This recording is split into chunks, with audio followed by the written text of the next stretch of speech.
أعوذ بالله من الشيطان الرجيم. بسم الله الرحمن الرحيم. قد نعلم إنه ليحزنك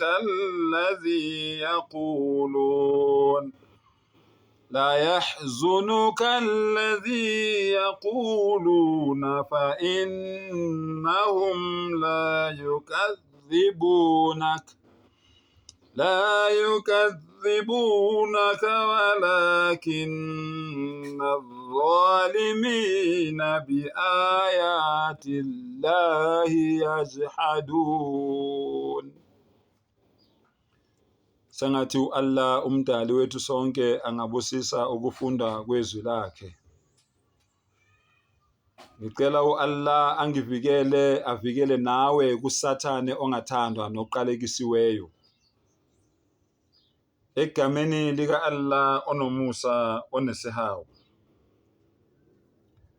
uAllah la kuleli verse engiliquotile Suratul An'am chapter 6 of the Holy Quran, isahluko 6 of the Holy Quran, iverse u33. Iverse u33. uAllah uthi qad na'lam. Allahu akbar. Wallah uthi ngempela ngiyazi. Yini uAllah athi uyayazi? Utshela isithunywa sakhe, utshela nami nawe. Yini uAllah athi uyayazi? Innahu la yahzunuk, ukuthi ukhathazekile. Wallah uthi ngiyazi ukuthi njengoba nilokuntshela abantu ngobunye bami, ngiyazi ukuthi nikhathazekile. Ukuthi abantu kungani bengalaleli. Wallah uthi ngiyazi, umdali wethu uthi ngiyazi ukuthi nikhathazekile. Utshela isithunywa sakhe ukuthi oh Muhammad, ngiyazi ukuthi njengoba lokutshela abantu ngobunye bami ukuthi bangabi nabanye uNkulunkulu ngaphandle kwami, bengalaleli. Ngiyazi ukuthi lokho kukukhathazile, kuyakukhathaza lokho. Yini lekukhathazayo? Lilladhina yaqulun. Alladhina yaqulun, lokho abakushoyo okungamameli, njengoba bekuthuka bethi umthakathi, bethi wena wenza imilingo, bethi umlumbi, bekubiza ngazo zonke izinto, bethi uyahlanya. Ngiyazi ukuthi lokho kukukhathazile. Allahu akbar. فإنهم لا يكذبونك, kodwa into abangayikhuluma ukuthi unamanga, ukuthi lembhalo lezambulo lezi ezehlayo ziza kuwe zingamanga, abakusho lokho. فإنهم لا يكذبونك, abakuphiki, abasho ukuthi zingamanga izambulo, kodwa bona bathi banenkinga nawe, bathi wena uwonamanga, abasho ukuthi izambulo lesisambulo esehlayo, izimpawu lezi kaAllah abazibonayo phambi kwamehlabo, bazothi amanga kanjani bezibona phambi kwabo? Ungasho ukuthi akusi umuntu lo umbhekile ukuthi umuntu, ungasho ukuthi akusi imfene lo uyibhekile ukuthi imfene, ungasho ukuthi akusi inkukhu lo uyibhekile ukuthi inkukhu.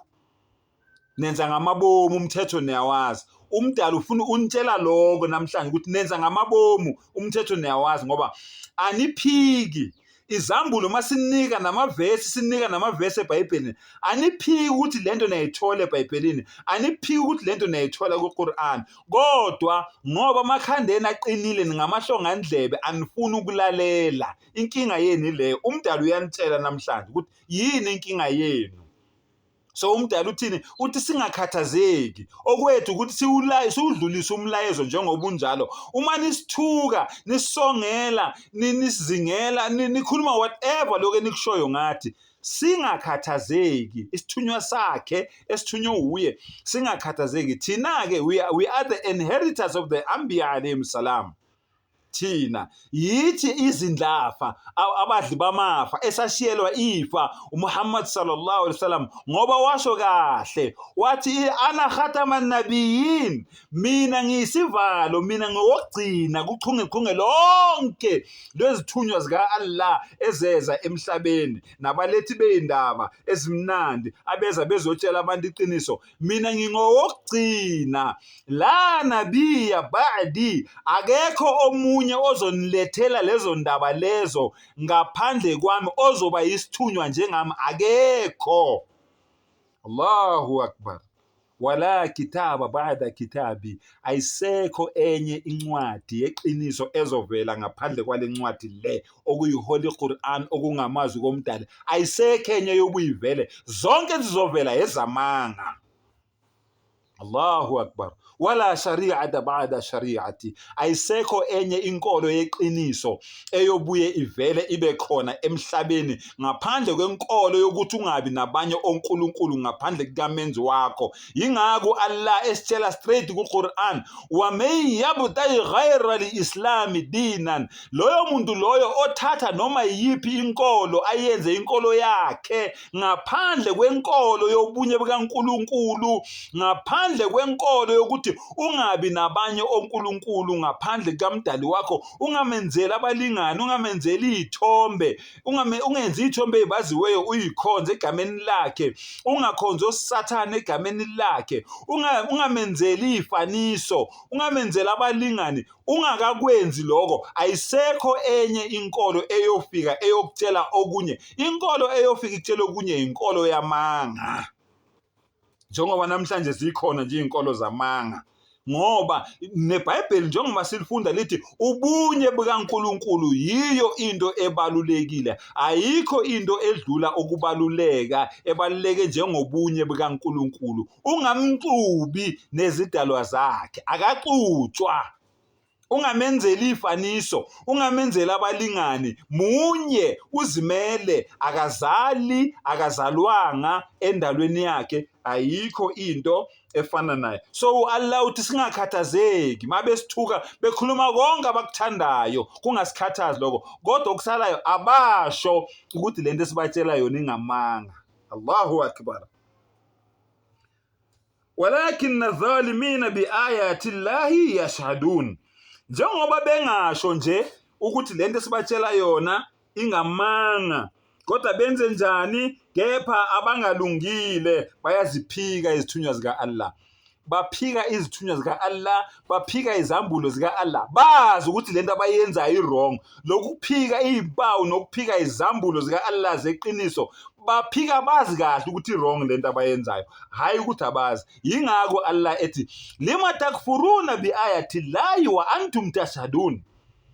Niziphikelani izimpawu zika-Allah, izambulo zika-Allah ziza kini, nibe ningofakazi ukuthi amaqiniso la entshelwa wona. Allah uyabuza, niphikelani? MaKristu, maRoma, maNazaretha, maWatchtower, ninenikhonza iy'thombe, nani ninenikhonza amadlozi, niliphikelani iqiniso liphambi kwenu nilibona? Umdali uyabuza. Okay? Ngoba anilungile. Allahu akbar. Walakinna adh-dhalimina, ngoba balungile yingakho bephika izambulo zika-Allah ngamabomu. Bayaziphika bazi kahle ukuthi iqiniso lento abatshelwa yona, kodwa bona ngamabomu bayaphika. Subhanallah. Sengathi Allah angasivula amehlo, asivule ingqondo. Lalela-ke, ngizokuvulela iBhayibheli-ke manje ngikutshele ngalabafundisi bakho, ngalabaprofethi bakho, ngalabavangeli bakho, ngalabadikoni bakho, ngalabashumayeli bakho. Yingakho Allah ethi wamina nnasi man yujahidu fillahi, baphikisana ngani? Baphikisana ngegama lika-Allah beghayri ilm, abanalwazi. Abanalwazi, wala hudan, abana guidance.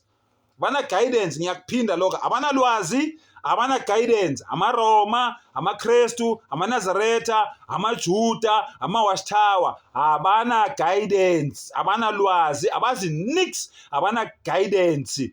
Abanayo nencwadi ebambekayo njenganje wasiphethe iQuran nje ebabulethe ekukhanyeni, ebavula amehlo babonisa ukukhanya, ayikho. Lalela-ke, ngivule la incwadi kaJeremiya 23, uvule nawe kwelakho. Hey, wathi uNkulunkulu kimi, wathi uJesu kimi, wathi uNkulunkulu kimi. Ngabala ngaqeda abo Enigma, abo bani bonke niyabazi nani. Abantu abahlala bekhuluma nabo Jesu abangekho, bekhuluma nabo uNkulunkulu ungazi ukuthi uNkulunkulu wayembona phi. Lalela Jeremiya 23 ivesi ubani? Ivesi u16. Usho kanje uJehova Sibawothi uthi, ningawalaleli amazwi abaprofethi abaprofetha kini. kuthiwani ningabalaleli. Qhubekani-ke nina nibaleleli banidukise, kodwa yena uthini? Uthi ningabalaleli. Banifundisa okuyize. Kungani kungamelanga nibalalele? Banifundisa okuyize. Okay. Bakhuluma umbono wenhliziyo yabo kungengokuvela emlonyeni kaJehova. Bazinge bethi kwabangidelelayo, uJehova ukhulumile uthi, niya kuba nokuthula kubo bonke abahamba ngenkani yenhliziyo yabo. Bathi anikwehlelwa ngokubi. Ngokuba ngubani? 18. Nanku umbuzo. Phendulani-ke nina nonke. uNkulunkulu ahlale ekhuluma nani, uJesu ahlale ekhuluma nani. Phendulani, nanku umbuzo. Ngokuba ngubani owake wema emkhandlwini kaJehova ukuba abone? Ubani phakathi kwenu owake wema emkhandlwini wakhe, noma kwi-council yakhe, noma emhlanganweni naye, emithingini naye, ezwe izwi lakhe na?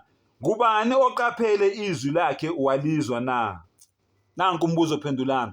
Ubani owake wema kwi-meeting emkhandlwini, ne-meeting noNkulunkulu, wezwa izwi lakhe ekhuluma naye? Njengoba nihlale nithi na uNkulunkulu wathi kimi, uNkulunkulu wathi kimi. Ubani? Uyambuza-ke manje ukuthi ubani phakathi kwenu nina nisho lokho owake wema emkhandlwini wami, waba ne-meeting nami, wangizwa ngikhuluma? Phendulani-ke. Gcine la nithanda khona-ke, ningithuke-ke ngigcine la nithanda khona. Okusalayo iqiniso liyababa kodwa liyamkhulula umuntu. John 8:32. Niyakulazi iqiniso bese liyanikhulula. Wa akhiru dawana anilhamdulillahi rabbil alamin.